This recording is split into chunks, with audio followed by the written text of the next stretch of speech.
Em nome do Pai, do Filho e do Espírito Santo. Amém. Louvado seja o nosso Senhor Jesus Cristo, para sempre seja louvado. Salve Maria Imaculada. Santa Teresinha, rogai por nós. Mais uma vez estamos aqui, pela graça de Deus, nesse 1º de outubro, mês das missões. Hoje, dia de Santa Teresinha, padroeira das missões, reunidos em torno da palavra, porque nem só de pão vive o homem, mas de toda a palavra que sai da boca de Deus. Peçamos ao Espírito Santo que nos dê essa graça. Que essa palavra seja para nós mesmo um pão, um alimento que nos sustenta em nossa caminhada. O Evangelho de hoje tem Lucas, no capítulo 9, versículos 57 a 62. Lucas 9, 57 a 62. Anúncio do Evangelho de nosso Senhor Jesus Cristo, segundo São Lucas. Glória a vós, Senhor. Enquanto estavam a caminho, alguém disse a Jesus: Eu te seguirei aonde quer que fores. Jesus respondeu: As raposas têm tocas e os pássaros do céu têm ninhos, mas o Filho do Homem não tem onde recostar a cabeça. A outro disse: Segue-me. Este pediu: Permite que primeiro eu vá enterrar meu pai. Jesus respondeu: Deixa que os mortos enterrem seus mortos, mas tu vai e anuncia o reino de Deus. Outro ainda lhe disse: Eu te seguirei, Senhor, mas deixa-me primeiro despedir-me de minha casa.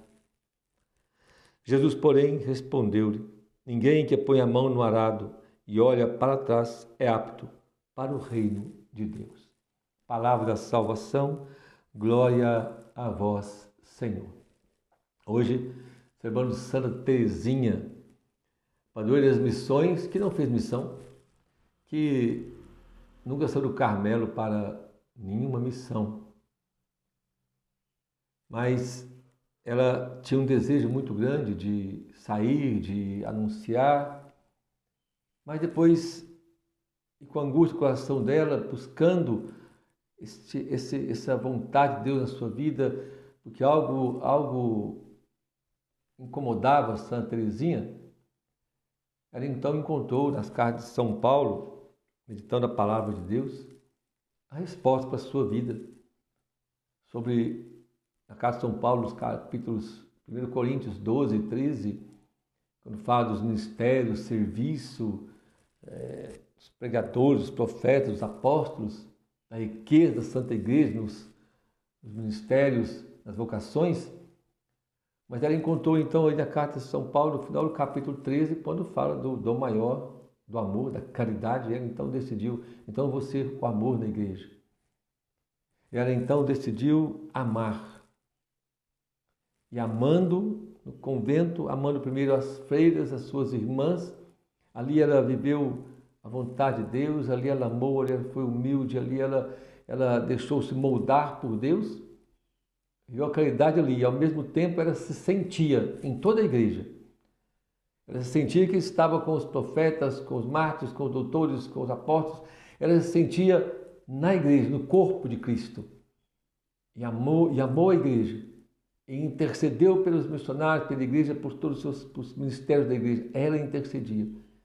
E aí então, sem sair do Carmelo, ela foi dedicada a padroeira das missões, porque ela compreendeu que a sua pertença à igreja, a sua vida missionária devia ser aonde Deus queria que ela estivesse. Ela estava ali no Carmelo, ali que Deus a chamou, e ali então ela se sentia no corpo todo da igreja.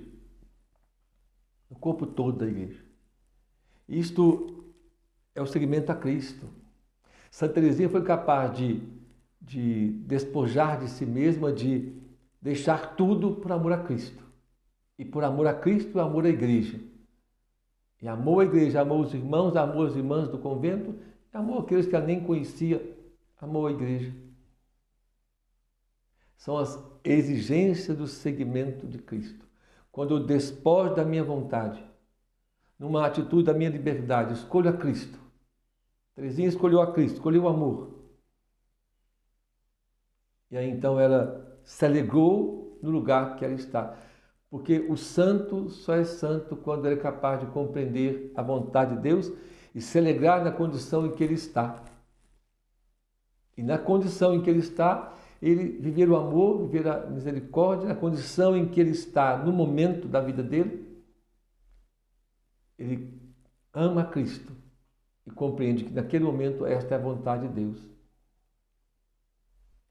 No seguimento a Cristo, nós vemos no Evangelho de hoje as exigências do amor, do seguimento a Cristo, porque o seguir a Cristo é exigente. Mas é uma atitude do coração. Esse segmento, esse despojamento, precisa acontecer primeiro dentro da minha alma, dentro do meu coração, comigo mesmo. É eu e Deus, eu e Cristo. Nós vimos que estavam a caminho, esse caminho nós sabemos que é o caminho do Cristo. Aqui Jesus está subindo para Jerusalém, está indo para a sua paixão, mas também o caminho nos Atos dos Apóstolos é o caminho daqueles que seguem Cristo, que estão no caminho de Jesus. Então alguém se manifesta e fala: vou te seguir, Senhor. Onde o Senhor quer que for, onde o Senhor for, eu vou te seguir também. Aí então Jesus diz para ele: olha, o Filho do Homem não tem onde recostar a cabeça. Ou seja, não querer me seguir por segurança deste mundo, não seguir Jesus, não estar a caminho do Cristo por causa da segurança, do bem-estar, das promessas falsas, não. Porque ele diz: olha, o Filho do Homem não tem onde reclinar a cabeça. É preciso então estar desapegado, é preciso então seguir a Jesus numa liberdade nossa de saber que eu quero é Cristo. E não estou com Cristo porque Ele pode me dar alguma coisa ou me oferecer segurança nesse mundo, porque Ele não oferece nenhuma segurança nesse mundo. Não. Ele mesmo diz: no mundo há vez de ter aflições, mas coragem, eu venci o mundo. Então ele sempre deixou claro que no mundo teremos aflições. Mas ele venceu o mundo. Como que ele venceu o mundo? Na cruz. Ou seja, o mundo não roubou Jesus dele mesmo. O mundo não foi capaz de tirar de Jesus aquilo que ele era de fato. E nem a missão a qual o Pai lhe deu. Como vencemos o mundo? Quando nós não deixamos o mundo nos roubar de Deus, não nos roubar de nós mesmos, não roubar de nós a esperança, a fé e a caridade. Aí nós vencemos o mundo. São Paulo diz: com Cristo somos mais que vencedores. De repente alguém disse, de repente então ele chama alguém: segue-me. Então, aqui que ele chamou disse: deixa primeiro eu vou enterrar meu pai. Então Jesus disse para ele algo interessante: deixe que os mortos enterrem seus mortos, mas tu vai e anuncia o reino de Deus. Para o judeu piedoso, a prática de enterrar, sepultar os mortos era algo muito importante. Mas Jesus tira dessa prática dele algo maior. Deixa que eles estão mortos no passado, estão mortos vivendo da lei antiga. Deixa eles cuidar daquilo que é antigo, daquilo que é velho, daquilo que está morto. Mas tu vem cuidar daquilo que é o novo. Qual que é o novo? É Jesus, o Evangelho, a vida nova. O jeito novo de seguir a Cristo. Aqui Jesus não está dizendo, não podemos entender errado, dizer: então agora não preciso enterrar os mortos mais, não vou importar mais com o meu parente, meu ente querido que morreu. Não, não é isso. Mas desde que aqueles que estão mortos na vida, mortos no passado, mortos nas práticas externas, deixe eles cuidar, deixe eles continuarem lá. Você anuncia, porque você anunciando e vivendo Cristo e dando testemunho do Cristo, aí você vai poder arrancá-los também da morte. Não fique na morte junto com eles. Venha para a vida. E a outro o Senhor disse: eu te seguirei, Senhor, mas deixa primeiro despedidos da minha casa. E Jesus disse: quem põe a mão no arado e olha para trás não é apto ao reino. Ou seja, quem quer seguir Jesus, mas o tempo todo está olhando para trás, está querendo buscar no passado a sua vida: como era bom aquilo, que saudade daquilo, que saudade daquela outra coisa. Agora eu estou vendo Jesus, que saudade que eu tenho daquelas noitadas, que saudade que eu tenho daquela vida lá na minha casa antes, bebia, aprontava, não era tão bom. Quem fica querendo ver Jesus e apegado à vida velha, às coisas passadas, não é apto para o reino dos céus. Jesus não está dizendo que você tem que deixar seu pai e sua mãe. Até aqueles que se consagram ao serviço do Senhor, a não ser aqueles que vão para um mosteiro, clausura, mas a outra, mesmo os sacerdotes, estão no reino, mas têm contato com os pais, é claro. Aqui não se trata de abandonar ninguém. Aqui se trata de uma decisão do coração, de desapego, de desapegar-se das coisas. Nós podemos encontrar um conselho muito sábio de São Paulo na carta aos Coríntios, no capítulo 7. Coríntios 7. No versículo 17, ele diz assim: fora esse caso, que se trata de um que estava falando antes, continue cada um vivendo a condição em que o Senhor lhe atribuiu, na qual Deus o chamou. Assim tem ordenado em todas as igrejas. Ou seja, viver a condição que Deus o chamou, ou seja, na minha condição, na sua condição de casado, de leigo, de sacerdote, religioso, religiosa, de solteiro. Na sua condição é preciso viver aí a vontade de Deus, como Teresinha. Santa Teresinha compreendeu no Carmelo, ela ia cumprir a vontade de Deus. Quando ela encontrou lá a resposta nas cartas de São Paulo, ela então iria viver o amor. São Paulo, ele continua nos ensinando, no versículo 29 da carta de São Paulo aos Coríntios, capítulo 7, veja bem o que ele diz para nós. Isto, porém, eu digo, irmãos, o tempo oportuno abreviou-se. Então, que doravante os que têm mulher vivam como se não tivessem. Os que choram como se não chorassem e os que estão alegres como se não estivessem alegres. Os que fazem compra como se não estivessem adquirindo coisa alguma. E os que tiram proveito do mundo como se não aproveitassem, pois passa a figura deste mundo. Ou seja, nós vivemos aqui neste mundo, mas temos que viver como se dele não tivesse nada. Quando Jesus disse aqui que ele não tinha que recortar a cabeça, lembramos? Jesus nasceu de Maria, ou seja, quem nasce, nasce nu. Não faz nada. E Jesus também morre na cruz nu. Nem a túnica, nem a roupa colocaram nele. Nada levou deste mundo. Jesus viveu desapegado. Mas viveu, comeu, bebeu, andou, teve família, foi na festa de casamento. O Senhor está dizendo que nós não podemos viver neste mundo, que nós estamos neste mundo. Lá em João capítulo 17, quando Jesus reza, na oração sacerdotal dele, reza por todos, inclusive por mim e por você, porque ele reza por aqueles que vão crer.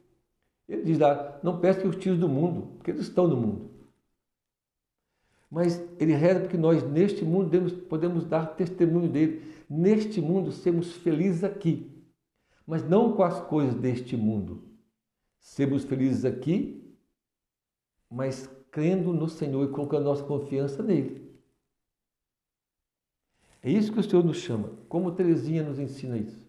Ela que viveu apenas 24 anos, 271 dias, quase 25 anos. Sofreu, perdeu a mãe logo jovem, depois perdeu irmãs, depois viu o pai ser tratado para psiquiátrico, você ficou meio doido no final da vida dele. Mas Teresinha sofreu muito com essas coisas, depois teve tuberculose, experimentou muitos sofrimentos, mas descobriu que a vocação dela era o amor. Ela encontrou aí a alegria de amar. E se nós lemos a vida de Santa Teresinha, como ela sofreu no convento, as madres a perseguiram muito, e ela viveu a vida dela amando. Foi feliz. Um dia eu escutei de um padre que já faleceu, ele deu aula de teologia para mim, quando eu fiz teologia há muitos anos atrás.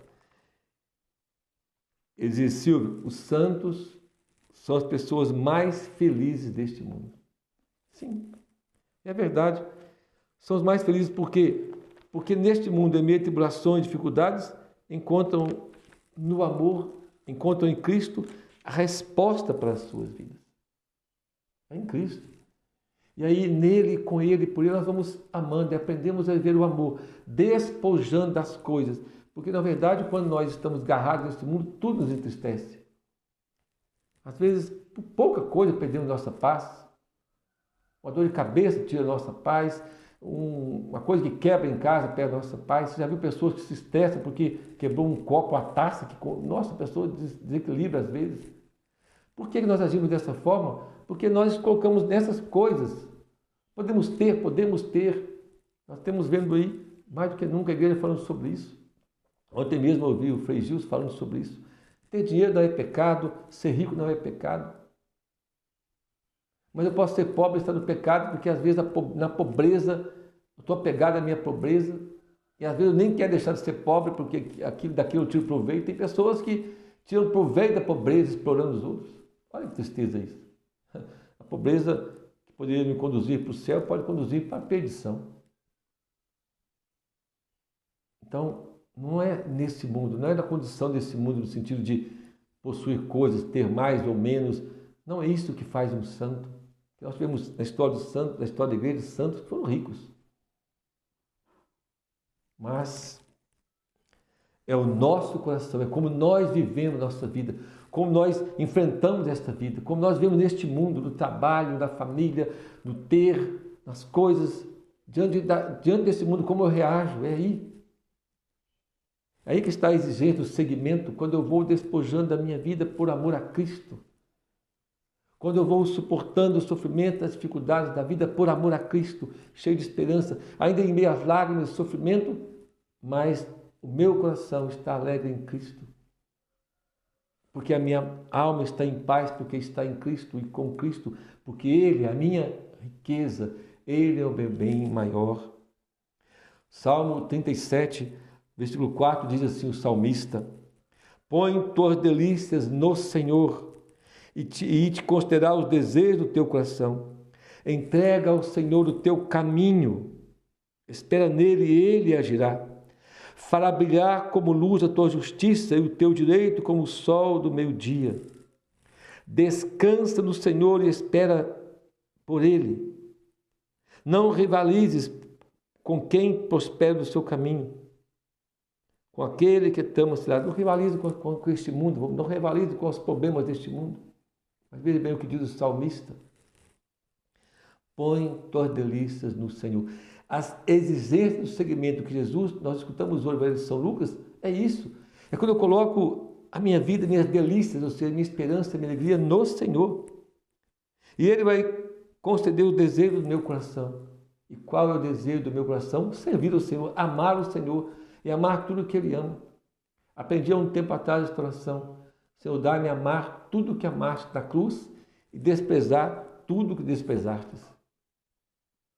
A oração do santo, agora eu não lembro qual é, que faz tempo, mas ele diz que rezava assim, depois de toda a Eucaristia. Ele pedia essas coisas, ele dizia assim: Senhor, dá-me a caridade. Dá-me também, Senhor, a humildade, que tanto te agrada. A paciência, Senhor, no dia a dia. Dá-me a obediência à tua palavra e igreja. E dá-me a amar tudo o que amastes e desprezar tudo o que desprezaste na cruz. Então, quando o desejo do meu coração é de ser de Deus, o salmista está nos dizendo isso: põe tuas delícias no Senhor e te concederá o desejo do teu coração. Entrega ao Senhor o teu caminho, espera nele e Ele vai agir. Espera no Senhor, Ele vai agir. Talvez ainda o seu coração não está todo em Deus, mas se você deseja, Ele vai agir. Ele vai converter o meu coração. Eu sei que o Senhor um dia vai me converter e vai me dar esse coração semelhante ao dele. Mas ainda estou no mundo e ainda tenho problemas nesse mundo, ainda não estou tão desapegado assim. Mas o salmista diz: espera nele, confia no Senhor, continue o caminho, não desanimes. Não desanime se você ainda está apegado às coisas desse mundo. Não desanime com as suas fraquezas, limitações. Não desanime se você ainda não está cumprindo todas as exigências do reino. Esteja no caminho. Lembra do Evangelho de Lucas? Está a caminho. Então eu preciso estar no caminho. E no caminho o Senhor vai me moldando. No caminho o Senhor vai curando o meu coração. No caminho Ele vai transformando a minha vida. No caminho Ele vai me ensinando. É no caminho. Então eu e você, nós estamos a caminho. Não podemos voltar, não podemos desviar, continuar no caminho, no seguimento. E aí o salmista diz para nós: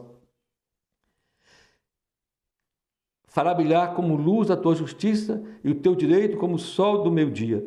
Descansa no Senhor e espera nele. É isso. No seguimento, devemos descansar no Senhor, esperar no Senhor, e Ele vai cuidar de nós. O seguimento a Cristo, meu irmão e minha irmã, deve ser visto assim, é seguimento, é no caminho, sem desanimarmos. Pediu a intercessão dos santos e hoje a intercessão de Santa Teresinha para perseverarmos no caminho. Cada vez nas exigências que o Senhor nos faz, dia a dia. Cada dia Ele vai nos chamando e nós vamos respondendo. Tem dia que não conseguimos responder. Ele continua nos chamando porque Ele é misericórdia, Ele é amor incondicional. Santa Teresinha, rogai por nós. Que o Senhor nos abençoe e nos guarde e nos dê as graças necessárias para perseverar no seguimento a Cristo. Em nome do Pai, do Filho e do Espírito Santo. Amém. Louvado seja o nosso Senhor Jesus Cristo, para sempre seja louvado. Salve Maria Imaculada. Você está gostando? Ajude-nos. Dê um like aí, divulgue esse canal, ajude-nos a evangelizar, né? Dê o seu gostei ou não gostei. Deus abençoe você.